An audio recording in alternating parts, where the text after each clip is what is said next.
Hi అండి, అందరికీ వినాయక చవితి శుభాకాంక్షలు. అందరూ ఎలా ఉన్నారు? అందరూ ఈరోజు శుభ్రంగా వినాయక చవితి చేసుకుని మంచిగా ఉండి ఆనందంగా ఉండాలని మనస్ఫూర్తిగా కోరుకుంటున్నాను.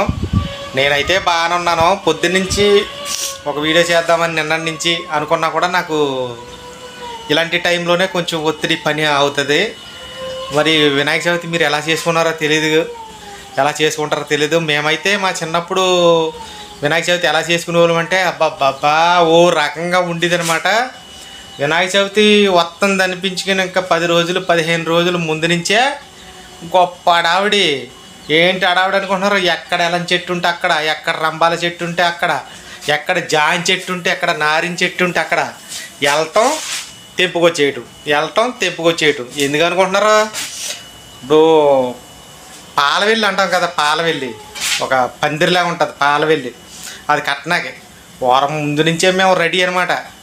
వారం ముందు నుంచే ఇవన్నీ పోగేసుకుని రెడీ చేసుకునే వాళ్ళు మేము చిన్నప్పుడు. ఎంత సందడే, ఎంత అడావుడిగా ఉండేది అంటే అంత అడావుడిగా ఉండేది మాకు.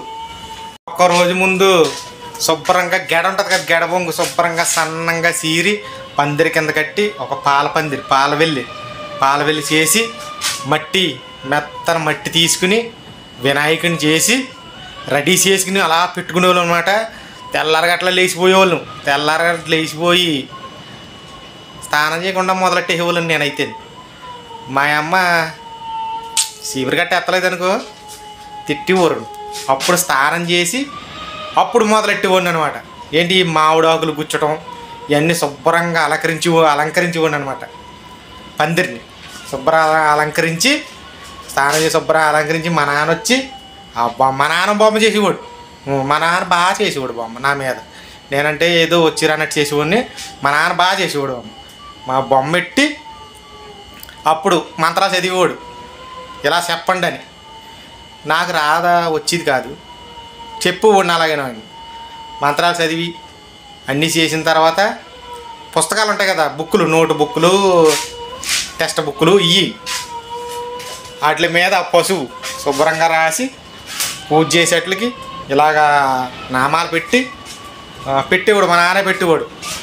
ఎందుకని అడిగితే బాగా చదువు వస్తుంది అని చెప్పాడు అన్నమాట ఒకప్పుడు. అంటే ఓ రోజు నేనేం చేశాను, మొత్తం పేపర్ అంతా రాసేసాను పసుపు నున్నగా. బాగా చదువు వస్తుంది అన్నారు. మాస్టర్తో చితకొడేడు అనుకో నన్ను, ఆ మల్లాడు అక్షరాలు కనుక్కుంటుకుంటా రాసేసేవి ఏంటని.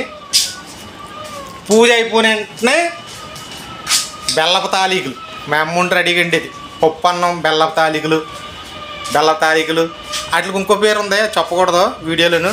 వండిది శుభ్రంగా తినేసి బట్టలు మంచి నీట్గా వేసుకుని మా ఊర్లోనూ భోజనాలు పెడతారు. 12 రోజులు భోజనాలు పెడతారు వినాయక చవితికి.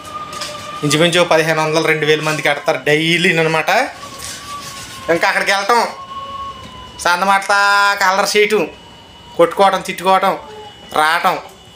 సాయంత్రం వచ్చి మళ్ళీ పొద్దున మిగిలిన ఉండ్రాలో పప్పు అన్నం ఇవి మళ్ళీ మెక్కటం. మధ్యాహ్నం మళ్ళీ మెక్కటం. సెలవులు కదా మరి 12 రోజులను. ఈ 12 రోజులు ఈ సెలవులు ఉంటాయి స్కూల్కి. అవి నా బొమ్మ పెద్దదంటే మా పందిరేళ్ళ మా పాలవెల్లి ఎలా ఉందో సూదురుగంట అని ఇల్లులు అన్నీ తిరిగేయటం. మీది బాగుంది, మాది బాగుంది అంటానే. చిన్నప్పుడు చెప్తున్నాను, నా చిన్నప్పుడు ఇలా జరిగేది మాకు. ఇంకా సాయంత్రం 7 గంటల నుంచి ఏమో ప్రయాణం అనమాట. ప్రయాణం అంటే ఎక్కడికి అనుకుంటున్నారు? మా ఊర్లోనూ నాటకాలు వేసేవారు.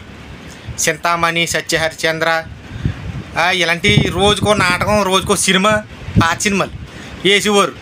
మా ఊళ్ళో అప్పుడు కరెంట్ ఉండేది కాదు, రోడ్డు లేదు. కొబ్బరి తుంట చుట్టుకుని వెలిగించుకుని సంచోకలు, పీటోకలు, సంకనెట్టుకుని ఆ సినిమా చూడ కింద కూర్చోలేక గోను సంచులు, పీటలు ఇవన్నిటికి వెళ్ళేవాళ్ళు. ఓ రోజు సినిమా, ఓ రోజు డ్రామా, ఓ సినిమా. నిద్ర ఉండేది కదా. ఇంకా నైట్ 1 గంట దాకా సినిమాలు చూడటం. మళ్ళీ నడిచి వెళ్ళినప్పటికి 1 గంటన్నర 2 అయ్యింది ఇంటికి వెళ్ళినప్పటికి. మళ్ళీ పడుకోవడం పొద్దున్న. ఇలా ఉండేది అనమాట. అప్పుడు భక్తి అలాంటిది లేదు, ఇంకా సరదా. ఇప్పుడు దాన్ని నేను భక్తి అని అంటలేదు, దాన్ని సరదా అంటున్నాను. అంటే తెలిసి తెలియని వయసు కాబట్టి అది సరదా. అలాగా కొన్ని రోజులకి మా ఊళ్ళో ఏమైందంటే డ్రామాలు వెలిసిపోయి జాయిగా సినిమాలు సినిమాలు నా హీరో గొప్ప సినిమా, నా హీరో గొప్ప సినిమా, నా హీరో గొప్ప సినిమా అని సినిమాలు వేసేవారు పోటీగా. పోటీగా వేసి ఇంకా మీకు తెలియదు ఏముంది, పోటీలు అంటే అలాగా యంత్రించిపోయి సినిమాలు లేవు. ఇప్పుడు భోజనాలు పెడతారు 12 రోజులను బాగా చేస్తారు.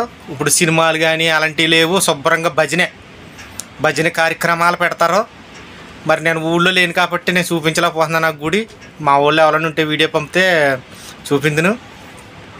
చిన్నప్పుడైతే మాకు ఇలా ఉండేది అనమాట. ఇప్పుడైతే బత్తితో శుభ్రంగా జాగ్రత్తగా చేస్తారు. అప్పుడు అనుకో ఇంకా కోలాటాలు, నైట్ ఏమో దెబ్బలాటలు. ఆ సినిమా సగం చూసినప్పటికి మా ఓడి సినిమా పాట వన్స్ మోర్ వేయాలని ఒకడు, ఇదని అదని. అప్పుడు అమ్మాయిలు గిల్లివాడు ఒకడు, అబ్బాయిని కొట్టువాడు ఒకడు. ఇలా గందరగోళం కింద ఉండేది అనమాట. ఇప్పుడు అలాంటివి ఏమీ లేవు. ఒక కమిటీ చాలా నీట్గా, చాలా పద్ధతిగా, చాలా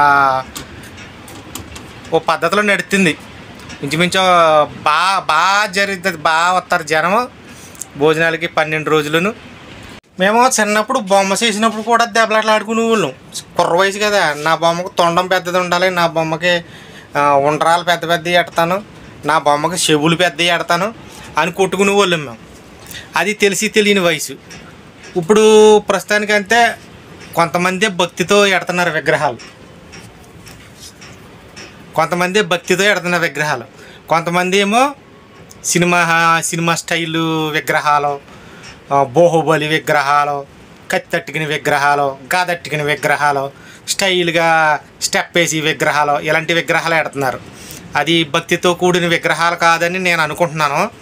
భక్తితో వినాయకుడు ఎలా ఉంటాడో కూర్చొని అలాంటి విగ్రహాల నిజమైన భక్తితో పెట్టినాయి అని నేను అనుకుంటున్నాను. ఎవరిని కించపరచట్లేదు నేను. కానీ ఏంటంటే ఈ స్టైలిస్ట్ వినాయకుడు ఎక్కడన్నా స్టైల్ కొడతాడా? లారెన్స్ స్టెప్ వేస్తాడా వినాయకుడు? పెద్ద ఇలా కొండ ఎత్తుకుని, బాహుబలిలో ప్రభాస్ ఎత్తుకుని శివలింగలా ఎత్తుకెళ్తాడు, ప్రభాస్లా ఎత్తుకుంటాడా? అది కాదు కదా అని నాకు అనిపిస్తుంది. ఎవరిని మనసు బాధ పెట్టే ఉద్దేశం కాదు. కొన్ని చోట్ల మాత్రం చాలా భక్తితో చేస్తారు, కొన్ని చోట్ల ఇలా చేస్తారు. మా చోట అయితే మాత్రం పెద్ద విగ్రహం ఏమంటారు, మా గుడి ఉన్నది మా ఊర్లోను. ఇప్పుడు నేను పుట్టక ముందు నుంచి ఉంది ఆ గుడి. అప్పుడు చిన్నగా ఉండేది గుడి. ఆ గుడిలో విగ్రహం ఉండేది అనమాట, పాలరాతి విగ్రహం. ఇప్పుడు పెద్ద గుడి కట్టారు. పెద్ద లైటింగ్ అంటే అన్నీ బాగా చేస్తారు అనమాట. మొత్తం అందరు కలిసే చేస్తారు, బాగా చేస్తారు.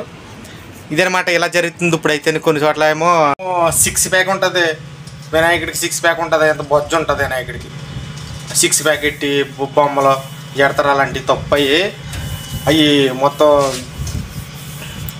తప్పు అంతే తప్పు. ఇంకా అలాంటివి ఎట్టకూడదు. వినాయకుడికి బొజ్జు ఉంటుంది, ఎంత చెవులు ఉంటాయి, ఎంత తొండం ఉంటుంది. మంచిగా ఆరాధించుకోవాలి, పూజ చేసుకోవాలి. అలాగా ప్రతి ఒక్కరు అందరు చేసుకోండి. మళ్ళీ చెప్తున్నానని ఏమనుకోద్దు. అందరికీ వినాయక చవితి శుభాకాంక్షలు. 12 రోజులు జాగ్రత్తగా ఏ గొడవలు లేకుండా మీరు బొమ్మలు ఎట్టుంటే ఆ బొమ్మల కాడ శుభ్రంగా పూజలు చేసి మందు తాగి ఉన్న దగ్గర రానివ్వకుండా మంచిగా ఉంటే దేవుడు కూడా మిమ్మల్ని మంచిగా చూస్తాడు.